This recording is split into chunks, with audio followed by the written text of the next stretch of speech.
जी, accounting को हम describe कर रहे थे। Accounting include book keeping. Book keeping हम कहते हैं वो बुक्स होता है जिसमें हम चीज़ों को रिकॉर्ड करते हैं, ये सब पार्ट ऑफ द अकाउंटिंग। ठीक है, वो बुक कीपिंग को हम अगर डिफाइन करें तो बुक कीपिंग हम the recording of economic events, जो इकोनॉमिक इवेंट्स होते हैं उसको हम बुक कीपिंग कहते हैं। इकोनॉमिक इवेंट को मैंने एक्सप्लेन किया था।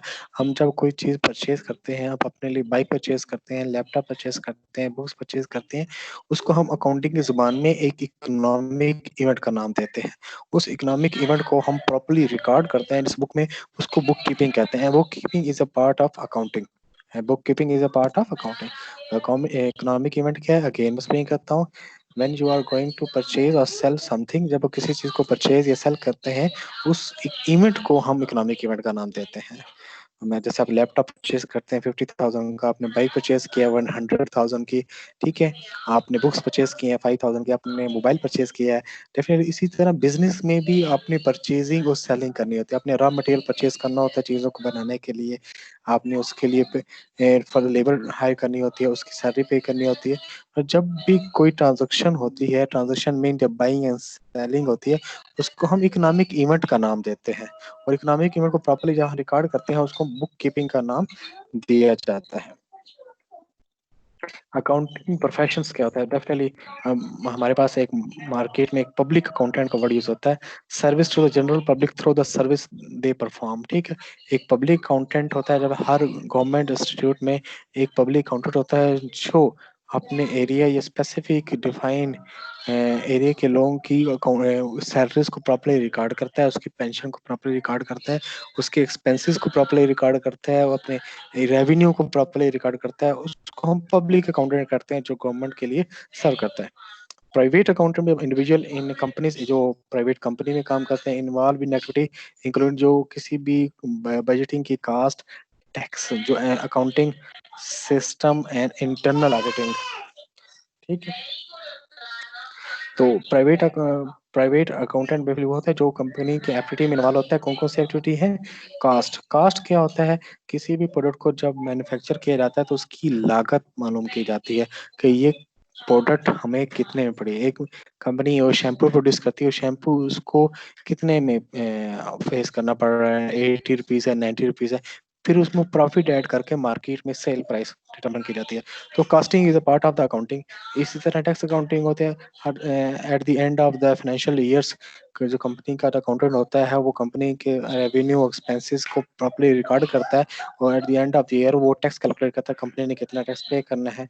ठीक है, इसी तरह इंटरनल ऑडिटिंग है कि कंपनी के जो इंटरनल मैटर्स हैं उसको प्रॉपर्ली चेक करना। ऑडिटिंग मतलब चेक किया जाता है कि जो परचेजिंग की जा रही है, जो सेलिंग की जा रही है, क्या वो फेयर की जा रही है, एक्यूरेट की जा रही है।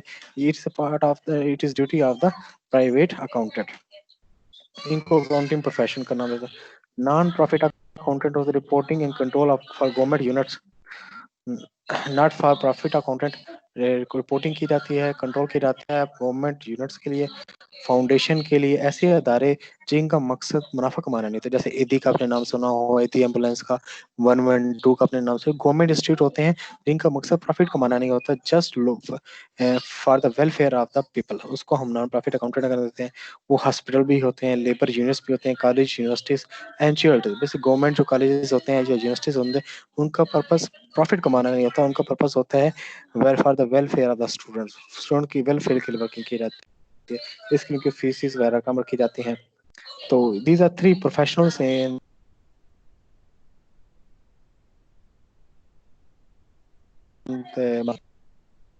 गवर्नमेंट के रेवेन्यू एक्सपेंसेस को प्रॉपर्ली रिकॉर्ड करता है। प्राइवेट अकाउंटेंट होता है जो कंपनी के डिफरेंट एक्टिविटी में इन्वॉल्व होता है, इसमें कास्ट भी होता है, चेकिंग बैलेंस भी होता है, टैक्स सिस्टम भी होता है।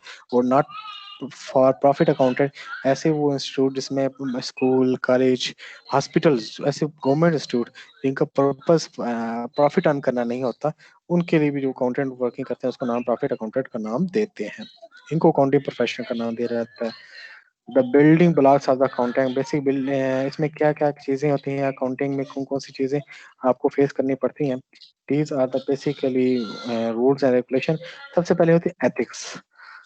एथिक्स क्या होता है? Standard by which action are जज as right for wrong, honest और डिसऑनेस्ट।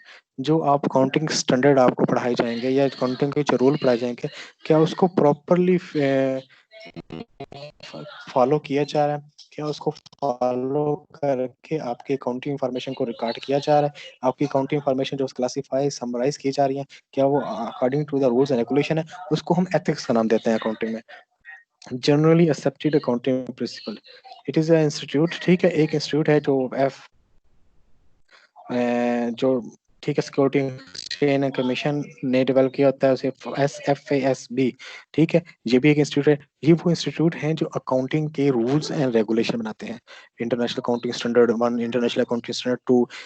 अब इंटरनेशनल अकाउंटिंग स्टैंडर्ड 1 में क्या क्या लिखा जाता है, अकाउंटिंग स्टैंडर्ड में 2 में क्या होता है, तो ये वो अकाउंटिंग स्टैंडर्ड्स हैं जो ये इंस्टीट्यूट डेवलप करती हैं, और इन स्टैंडर्ड्स को हमने अप्लाई करना होता है अपनी ऑर्गेनाइजेशंस में। These are the basically building blocks, इसको हम बिल्डिंग ब्लॉक्स का नाम देते हैं, कि to follow the principles which is developed by the generally accepted accounting principles, जिसको generally accepted accounting principle का नाम कहते हैं। उसको एस्टेब्लिश किसने किया, FASB और SEC ने। तो अजम्पशन बेसिकली क्या होती हैं अकाउंटिंग में, तो वो एक मॉनिटरिंग एक यूनिट होता है।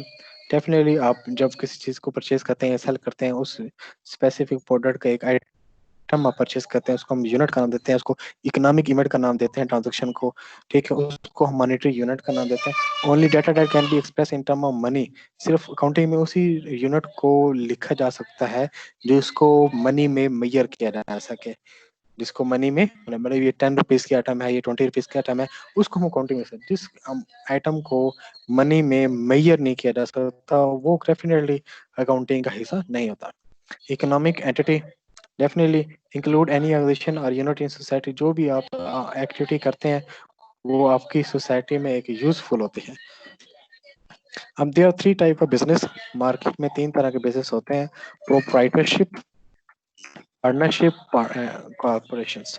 प्रोप्राइटरशिप बिजनेस किसे कहते हैं, प्रोप्राइटरशिप बेसिकली हम उसको कहते हैं कि ऐसा बिजनेस जिसमें बिजनेस का ओनर जो होता है ओन बाय 1 पर्सन, ठीक है, only 1 person is involve for the activity of the business. Business की एक्टिविटी के लिए एक ही पर्सन इन्वॉल्व होता है, वही बिजनेस में पैसा लगाता है, वही बिजनेस के प्रॉफिट का मालिक होता है, ठीक है, वो बिजनेस के लॉस का भी डेफिनेटली ओनर होता है, ठीक है, उसको हम प्रोप्राइटरशिप, जैसे आपके आसपास शॉपकीपर्स होते हैं, ठीक है, रिटेलर्स होते हैं, डिस्ट्रीब्यूटर्स होते हैं, जो इंडिविजुअल 1 पर्सन वो वर्किंग कर रहा होता है, तो उसको हम प्रोप्राइटरशिप बिजनेस का नाम देते हैं।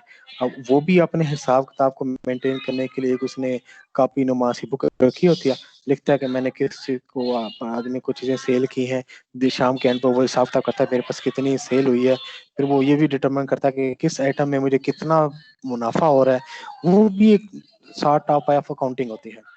पार्टनरशिप ओन बाय 2 और मोर पर्सन, एक ऐसा शरारती कारोबार जिसमें 2 या 2 से ज्यादा, मैक्सिमम 17 या 21 तक पर्सन होते हैं जो आपस में मिलकर कारोबार कर सकते हैं, उसको हम पार्टनरशिप का नाम करते हैं। तो 2 या 2 से ज्यादा मिलकर लोग काम करते हैं, उसको हम पार्टनरशिप का नाम देते हैं। तो कॉरपोरेशन, इसी तरह कॉरपोरेशन जिसको हम कंपनी का नाम देते हैं, फर्म भी कहते हैं, ऑर्गेनाइजेशन भी कहते हैं।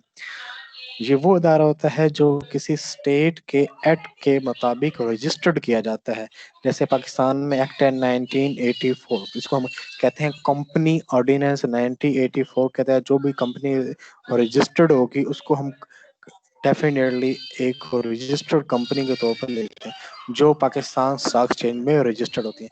पाकिस्तान में ऑलमोस्ट अराउंड 800 कंपनीज हैं, जो पिछले 20 साल में इतनी ही हैं। तो there are 3 type of business in our society, proprietorship, partnership, corporation. Proprietorship में कितने लोग होते हैं, only 1 person is involve to perform the business activity, वो बिजनेस के प्रॉफिट और लॉस का इंडिविजुअल सोल ओनर होता है। पार्टनरशिप इसमें 2 या 2 से ज्यादा, 14, 17, 21, it depends on partnership act, maximum 21 तक लोग इन्वॉल्व होते हैं। और कॉर्पोरेशन जिसमें कंपनी एक्ट के तहत एक कंट्री ऑर्डिनेंस होता है, उसके मुताबिक जो कभी कंपनी स्टेब्लिश होती है उसको हम कॉर्पोरेशन बनाते हैं। इसमें मैक्सिमम मेंबर्स की लिमिट नहीं होती, 1 मिलियन 2 मिलियन जितने भी लोग इसमें आ सकते हैं वो पार्टनरशिप में कॉर्पोरेशन में इन्वॉल्व है, जिसको हम शेयर के नाम कहते हैं। ये कंपनी अपने शेयर भी इशू करती है। ऑर्गेनाइज एज सेपरेट लीगल, इसकी एक अपनी कानूनी हैसियत होती है अंडर कंपनी लॉ। ये कंपनी लॉ के तहत having ownership divided into transferable share, वो उनकी जो ओनरशिप होती है वो शेयर की फॉर्म में होती है। अगर आपके पास कंपनी का एक शेयर है, अगर आपके पास 100 रुपीज का शेयर है, it's mean you are the partner of that company with 100 rupees. ठीक है, वो जिस पर्सन के पास जितने नंबर ऑफ शेयर ज्यादा होते हैं उतना वो कंपनी के एक्विटी में इन्वॉल्व भी होता है।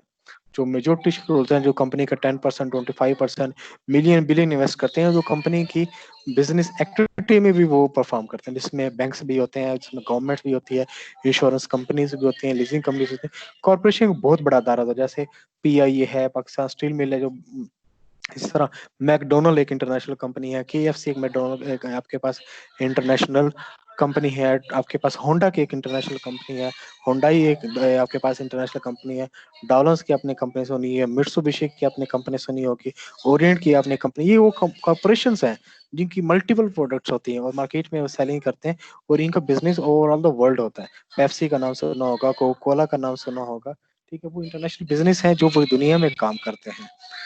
तो इसी तरह आपने अटक सीमेंट का नाम सुना होगा, इसी तरह कंस्ट्रक्शन के काफी बिजनेस हैं। ठीक है, नेस्ले का आपने नाम सुना होगा। तो these are the companies which are working in our society, इसको हम कंपनी का नाम दे। तो ये अपने हिसाब किताब को प्रॉपर्ली मेंटेन करती हैं, इनको एनुअली रिकॉर्ड होता है, चेक एंड बैलेंस होता है, और वो टैक्स का सिस्टम उनको प्रॉपर्ली चेक किया जाता है। ये थ्री टाइप ऑफ बिजनेस, जिसमें मैं अगेन एक्सप्लेन करता हूँ। Proprietorship, partnership, corporations. एक बिजनेस होता है जिसका पर्सन चलाने वाला एक ही पर्सन होता है, partnership in which involve two और more than person, corporation which are registered with which are registered under the company law. Counting process का सीक्वेंस क्या है बेसिकली, वो जैसे आइडेंटिफिकेशन के बाद सबसे रिकॉर्डिंग है, तो ये प्रोसेस सिस्टम है आइडेंटिफिकेशन, रिकॉर्डिंग, कम्युनिकेशंस। ये हम प्रॉपर्ली कहते हैं identification, recording, communication.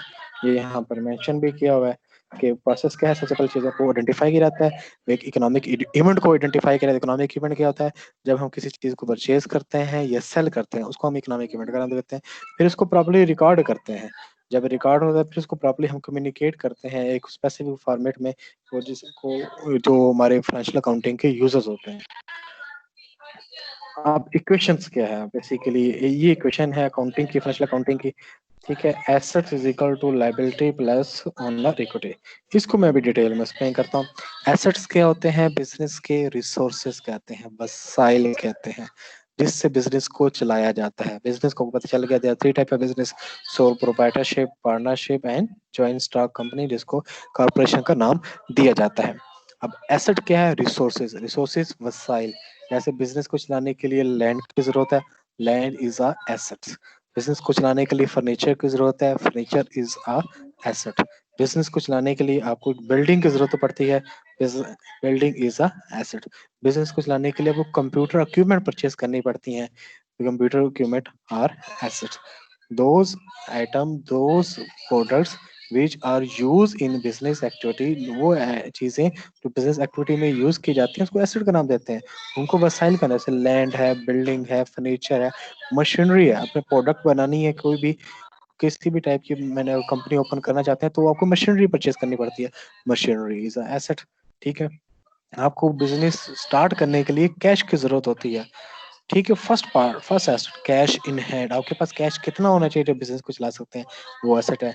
Cash at bank, अगर बैंक में पैसा पड़ा है वो बिजनेस के लिए यूज करना है तो वो कैश एट बैंक, उसको हम कैश एट बैंक का नाम देते हैं,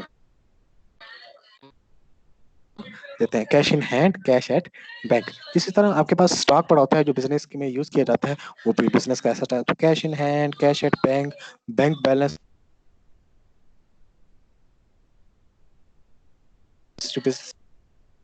की रहता है। Land, building, machinery, furniture, computer equipment, these are assets जो बिजनेस में यूटिलाइज किया जाता है। इस तरह बिजनेस की अपनी एक रेपुटेशन, गुडविल होती है। जैसे मैकडोनल्ड है, उसकी अपनी गुडविल है, रेपुटेशन है। केएफसी है, पेप्सी है, कोक है, उसकी अपनी गुडविल है। जो बिजनेस की जो शोहरत होती है वो भी बिजनेस का सेट है, वो मैयर की जाती है कि बिजनेस की गुडविल रेपुटेशन कितनी है, 1 मिलियन की है, 2 मिलियन की है, वो भी एक एसेट के नाम पर तो पहचानी जाती है। ठीक है, जैसे कतर एयरलाइन है, अमेरिकन एयरलाइन है, ये जो बड़ी बड़ी एयरलाइंस हैं जो पूरी दुनिया में फ्लाइट करती हैं, ये भी इनकी एक गुडविल होती है। ठीक है, रेपुटेशन, उसको भी एसेट का। तो एसेट क्या है, एसेट बेसिकली रिसोर्सेज होते हैं और रिसोर्सेज को प्रॉपर बिजनेस में यूज किया जाता है और इन रिसोर्सेज में बिजनेस को चलाया नहीं जा सकता। विदाउट कैश आप बिजनेस को नहीं चला सकते, विदाउट लैंड आप बिजनेस को नहीं चला सकते, building machinery, it depend on the nature of the business. ठीक है, आपको कोई भी किसी भी तरह का बिजनेस करना हो उसके लिए कैश की जरूरत पड़ती है, लैंड की जरूरत पड़ती है, बिल्डिंग की जरूरत पड़ती है, मशीनरी की जरूरत होती है, फर्नीचर की जरूरत होती है, कंप्यूटर इक्विपमेंट की जरूरत है, table chair, these are the assets. तो कोई भी ऐसी चीज जो बिजनेस में यूज की जाती है, बिजनेस को चलाने के लिए यूटिलाइज की जाती है, उसको हम एसेट का नाम देते हैं। ठीक है, होपफुली आपको एसेट क्लियर हो गया होंगे, एसेट किससे कहते हैं, वसाइल को कहते हैं। और वो चीजें जो बिजनेस में यूज की जाती हैं उनको हम एसेट का नाम देते हैं। और वो डेफिनेटली उन चीजों को हम परचेज इसीलिए करते हैं ताकि बिजनेस की एक्टिविटी को परफॉर्म किया। बिजनेस की अपनी गाड़ी है, एसेट्स है, कार है, मोटरसाइकिल है, व्हीकल है, ट्रक है, कोई भी है उसकी किसी भी टाइप की गाड़ी है वो बिजनेस में यूज करने के लिए ली जाती है, वो एसेट है।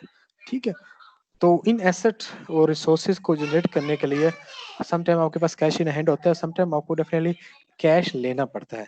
जब आप कैश किसी से लोन लेते हैं जिसको हम काउंटिंग में डेट का नाम देते हैं, DEBT डेट कहते हैं। डेट क्या होता है कि आप बैंक से, इंश्योरेंस कंपनी से, लीजिंग कंपनी से, किसी भी इंस्टीट्यूट से, फाइनेंशियल इंस्टीट्यूशन जो हम कहते हैं, जो हम पैसा प्रोवाइड करते हैं अपनी टर्म्स एंड कंडीशन के मुताबिक, उससे हम जो लोन लेते हैं उस लोन को लायबिलिटी का नाम देते हैं कि हमारे ऊपर एक जिम्मेदारी है। लायबिलिटी का मतलब होता है रिस्पॉन्सिबिलिटी, जिम्मेदारी। उस लायबिलिटी को हमने एक ना एक दिन पे करना होता है, after 1 year, after 2 year, after 5 year, या इंस्टॉलमेंट में हमने लायबिलिटी को पे करना होता है। वो पैसा उधार क्यों लेते हैं, क्योंकि हमने एसेट को परचेज करना होता है, लैंड को परचेज करना होता है, बिल्डिंग पे। हमारे पास इतना कैश सफिशिएंट नहीं होता ना, हमारे पास मोर कैश नहीं होता कि हम हर चीज कैश से ही ले लें। हमें कुछ ना कुछ चीजें उधार लेनी पड़ती हैं। समटाइम मटेरियल बनाने, प्रोडक्ट बनाने के लिए मटेरियल उधार परचेज करना पड़ता है, उसको हम लायबिलिटी का नाम देते हैं। तो लायबिलिटी क्या चीज होती है, जब हम किसी बैंक से या किसी इंस्टीट्यूट पर्सन से जब कोई चीज पैसा उधार लेते हैं, चीज नहीं सॉरी पैसा उधार लेते हैं, तो उसको हम लायबिलिटी का नाम देते हैं। तो उस लायबिलिटी को हमने पे करना होता है। ठीक है, सेम टाइम ये होता है फाइनेंशियल इंस्टीट्यूशन से हम परचेज फाइनेंशियल इंस्टीट्यूशन से पैसा उधार लेते हैं 5 साल के 10 साल के, उम्र पर इंटरेस्ट भी पे करना पड़ता है जिसको हम सूद कहते हैं, और हमने डेफिनेटली उसकी इंस्टॉलमेंट पे करनी पड़ती है। तो बिजनेस में एसेट और लायबिलिटी पैरेलल चलती है, एसेट्स भी होते हैं, लायबिलिटीज होती हैं। क्योंकि एसेट्स को परचेज करने के लिए कैश सफिशिएंट नहीं होता, तो हमें डेफिनेटली उधार लेना पड़ता है, उसको हम लायबिलिटी का नाम देते हैं। अब ये ओनर इक्विटी क्या होता है, ओनर इक्विटी वो पार्ट होता है और जो बिजनेस का मालिक बिजनेस को चलाने के लिए पर्सनली अपनी पॉकेट से इन्वेस्ट करता है, उसको हम ओनर इक्विटी का नाम देते हैं। इसको हम क्या क्या क्या कहते हैं, ओनर इक्विटी। ठीक है, तो ओनर इक्विटी किसे कहते हैं, ओनर इक्विटी हमें जो बिजनेस का मालिक बिजनेस को चलाने के लिए बिजनेस में पर्सनली अपना कैश इन्वॉल्व करता है, उसको हम ओनर इक्विटी कहते हैं। जब बिजनेस का मालिक बिजनेस का चलाने के लिए किसी से उधार लेता है, उसको हम लायबिलिटी का नाम देते हैं, उसको हम क्या कहते हैं, लायबिलिटी का नाम देते हैं उसको हम। ठीक है, अब 3 कंपोनेंट्स हैं आपके अकाउंटिंग इक्वेशन में, एसेट्स, वसाइल। वसाइल कहते हैं, एसेट वो चीजें होती हैं जो बिजनेस को चलाने के लिए जरूरत होती है, land, building, machinery, cash in hand, cash at bank, computer equipment, vehicles, these are the assets. और एसेट को परचेज करने के लिए समटाइम ओनर का मालिक, जो ओनर होता है वो खुद इन्वेस्ट करता है, उसको हम ओनर इक्विटी का नाम देते हैं। जो बिजनेस का अपना सरमाया होता है, बिजनेस का मालिक का अपना सरमाया, तो वो जब वो समटाइम उसके पास पैसे कम होते हैं तो वो किसी इंस्टीट्यूट से उधार लेते हैं, उसको हम लायबिलिटी का नाम देते हैं। ये इक्वेशन है जो आपने आज समझनी है, assets is equal to liability plus owner equity. ये वेरी इंपॉर्टेंट इक्वेशन है, इसको हम अकाउंटिंग इक्वेशन का नाम देते हैं। इसको हम क्या कहते हैं, अकाउंटिंग इक्वेशन का नाम देते हैं। Asset as a building block. अब एसेट्स क्या चीज होती है, अगर हम उसको देखें, assets are the resources own by the business. Definitely वो रिसोर्सेज होते हैं जो बिजनेस के पास होते हैं, बिजनेस का मालिक होता है। They are use in carrying out such activities, वो यूज किए जाते हैं एक्टिविटीज में जो बिजनेस में प्रोडक्शन की एक्टिविटीज हो, कंजम्पशन की एक्टिविटीज हो, किसी भी तरह की एक्टिविटी में जो चीज यूटिलाइज की जाती है उसको हम एसेट का नाम देते हैं। उसका हम क्या नाम देते हैं, एसेट। लायबिलिटी किसे कहते हैं, जैसे मैंने बताया है, लायबिलिटीज आर क्रेडिटर्स। ठीक है, क्रेडिटर्स वो लोग होते हैं जिनसे हम उधार चीजें लेते हैं। क्लेम अगेंस्ट एसेट, एसेट को परचेज करने के लिए हम उनसे वो चीजें उधार लेते हैं, पैसे उधार लेते हैं। एग्जिस्टिंग डेट्स एंड ऑब्लिगेशन, जो आपके पास ऑलरेडी डेट है, ऑब्लिगेशन जिम्मेदारी है पैसे की फॉर्म में, अपने बैंक या इंश्योरेंस कंपनी, लीजिंग कंपनी, किसी भी इंस्टीट्यूट, किसी भी फैमिली मेंबर को जब कोई अमाउंट पे करनी है तो इसको हम लायबिलिटी का नाम देते हैं अकाउंटिंग में। तो definitely owner equity as a building block, owner equity is equal to total asset, ठीक है, माइनस टोटल लायबिलिटी। ये इक्वेशन वही है जो हमने ऊपर देखी थी। Owner equity represent the ownership claim, जो बिजनेस का मालिक होता है वो एसेट को परचेज करने के लिए जो अपना पैसा लगाता है उसको हम ओनर इक्विटी का नाम देते हैं। बिजनेस का मालिक बिजनेस के एसेट को परचेज करने के लिए जो अपना पर्सनली कैश यूज करता है उसको हम क्या कहते हैं, ओनरशिप क्लेम, ठीक है। अगर हम सब डिवीजन करें उसके उन पैसे की, जो बिजनेस का मालिक होता है उसको हम क्या कहते हैं, कैपिटल या इन्वेस्टमेंट बाय ओनर, उसको हम कैपिटल हम कहते हैं, सरमाया को कहते हैं अकाउंटिंग में, और इन्वेस्टमेंट बाय ओनर उसको इन्वेस्टमेंट बाय ओनर का नाम भी दे सकता है। अंडरस्टूड एज मीनिंगफुल है। ड्राइंग डेफिनेटली एक आइटम होता है।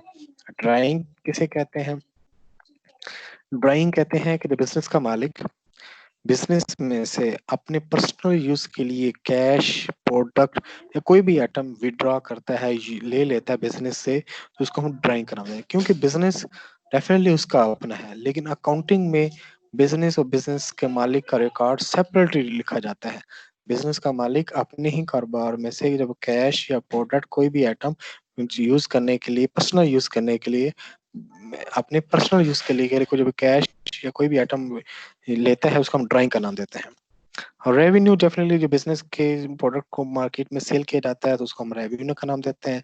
एक्सपेंसेस जो मार्केट अपने प्रोडक्ट चीजों को बनाने के लिए जो अखराजात होते हैं वो एक्सपेंसेस का नाम देते हैं। ये वो कंपोनेंट्स हैं जिसको हम डिटेल में एक दो लेक्चर लगाएंगे इसके ऊपर ना, ठीक है। Investment by owners as a building block, investment क्या होती है, सरमायाकारी होती है।